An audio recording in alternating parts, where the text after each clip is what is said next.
12월 3일 하늘에서 내리는 일용할 양식 하나님의 말씀은 레위기 27장 1절에서 8절까지 말씀입니다.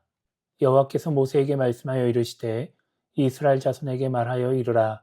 만일 어떤 사람이 사람의 값을 여호와께 드리기로 분명히 서원하였으면 너는 그 값을 정할지니 내가 정한 값은 20살로부터 60살까지는 남자면 성소의 세겔로 은 50세겔로 하고 여자면 그 값을 30세겔로 하며 5살로부터 20살까지는 남자면 그 값을 20세겔로 하고 여자면 10세겔로 하며 1개월로부터 5살까지는 남자면 그 값을 은 5세겔로 하고 여자면 그 값을 은 3세겔로 하며 60살 이상은 남자면 그 값을 15세겔로 하고 여자는 10세겔로 하라. 그러나 서원자가 가난하여 내가 정한 값을 감당하지 못하겠으면 그를 제사장 앞으로 데리고 갈 것이요 제사장은 그 값을 정하되 그 서원자의 형편대로 값을 정할지니라. 아멘. 오늘 우리가 읽은 말씀은 서원할 때 지켜야 할 규례에 대해 기록하고 있습니다. 오늘 우리가 읽은 1절부터 8절까지 말씀에는 사람을 서원할 때 어떻게 해야 하는지 말씀하고 있습니다. 여기서 사람을 서원한다라고 하는 것은 사람을 제물로 바치는 것이 아니라 하나님의 일을 하도록 드린다라고 하는 것입니다. 그 사람을 하나님께 바침으로써 하나님의 일을 감당하도록 한다는 것입니다. 지금으로 따지면 목회자나 선교사가 되게 할 수도 있고 평신도로서 교회에서 봉사하고 헌신하는 것으로 서원을 할 수도 있죠. 2절을 보면 그렇게 어떤 사람이 사람을 서원하는데 사람의 값을 하나님께 드리기로 서원한다 이렇게 말씀합니다. 근데 이 당시에는 아무나 하나님의 일을 할 수가 없었습니다. 제사에 대한 일은 제사장이 맡아서 했고 성소와 관련된 일은 레위 지파 사람들이 감당했습니다. 그러니까 레위 지파가 아닌 사람들은 성소에서 하나님을 위해 할 수 있는 일이 없는 것입니다. 그렇게 서원된 사람들이 할 수 있는 일은 제사장이나 레위 지파 사람들이 하나님의 일을 잘 감당하도록 돕는 정도의 역할들만 가능했습니다. 그러다 보니까 서원한 모든 사람들을 받을 수가 없는 것이죠. 그래서 사람을 서원하면 그 사람이 하나님을 위해 무언가를 하도록 하는 것이 아니라 그에 합당한 헌금을 드리도록 합니다. 사무엘처럼 하나님을 위해 사람을 드릴 수도 있고 헌금을 드릴 수도 있는 것입니다. 그때 얼마를 헌금할 것인지에 대한 기준이 3절부터 7절까지 나와 있습니다. 오늘 말씀을 통해 우리가 생각해 봐야 하는 것은 서원을 통해 하나님이 받고 싶어 하시는 것입니다.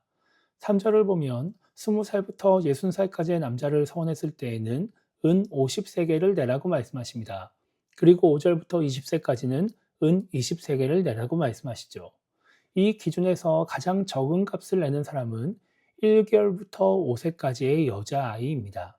이 여자아이를 서원했을 때에는 은 3세겔을 내라고 말씀하십니다. 이렇게 정해져 있는 값은 그 당시 기준으로 봤을 때 상당히 비싼 편이었습니다. 학자들에 의하면 당시 사람들의 한 달 임금이 약 1세겔 정도였다고 합니다. 그러니까 사람을 서원하면 최소 3달치의 임금을 내거나 많으면 4년치의 임금을 내야 하는 것입니다. 이러한 금액적인 부분만 살펴보면 하나님께서 원하시는 것이 사람이나 돈이라는 생각이 들기도 합니다. 그런데 8절을 보면 하나님은 서원하는 사람이 가난해서 그 값을 지불하지 못하면 제사장이 그 서원자의 형편대로 값을 정하라고 말씀하십니다. 값을 지불할 능력이 있으면 지불을 하되 가난하면 형편에 맞춰서 값을 지불해도 된다. 더 적은 돈을 내도 괜찮다라고 말씀하고 계시는 겁니다. 이렇게 말씀하시는 이유는 하나님이 받고 싶어 하시는 것이 돈이 아니기 때문입니다. 하나님께서 서원하는 사람들에게 받고 싶으신 것은 돈이 아니라 하나님께 약속한 것을 지키는 신실함입니다. 그리고 하나님의 은혜를 받고 그 은혜에 보답하고자 하는 마음인 것이죠.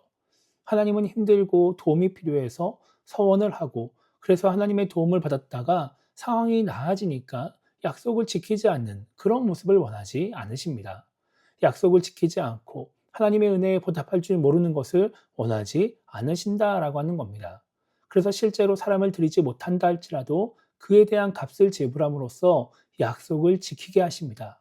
설령 정해진 값을 다 치르지 못한다 할지라도 형편에 따라 값을 지불하게 함으로써 하나님께 한 약속을 지키고 그 은혜에 보답할 수 있게 하시는 것입니다. 많은 신앙인들이 자신의 능력으로는 도저히 해결할 수 없는 문제를 만나고 도와줄 사람이 없을 때 하나님의 도움을 받으려고 합니다. 그런데 그렇게 하나님의 도움을 경험하고 하나님의 은혜를 받은 신앙인들이 삶의 문제가 해결되었을 때, 더 나은 삶을 살게 되었을 때 하나님을 잊어버리는 경우들이 많이 있습니다. 서원이라고 거창하게 말하지 않는다 하더라도 하나님의 도움을 구하면서 약속했던 그런 사소한 것들을 잊어버려서 약속을 지키지 않기도 하는 것이죠. 하나님이 원하시는 것은 엄청난 돈이나 헌신이 아님에도 불구하고 그런 하나님의 마음을 헤아리지 못해서 하나님이 원하시는 것을 드리지 않는 것입니다. 하나님이 신실하게 하나님의 백성인 우리를 돌보시고 은혜를 베풀어 주셨다라고 한다면 우리도 하나님께 신실한 모습을 보여야 하고 은혜에 보답하는 모습을 보여야 합니다. 그것이 오늘 말씀에서는 물질적인 것으로 나오지만 꼭 물질적인 것이 아니라 하더라도 받은 은혜만큼 하나님을 더 잘 섬기고 하나님의 말씀에 순종하는 모습을 보여야 하는 것입니다. 그래야 올바른 신앙인, 하나님을 기쁘시게 하는 신앙인이 될 수 있는 것이죠.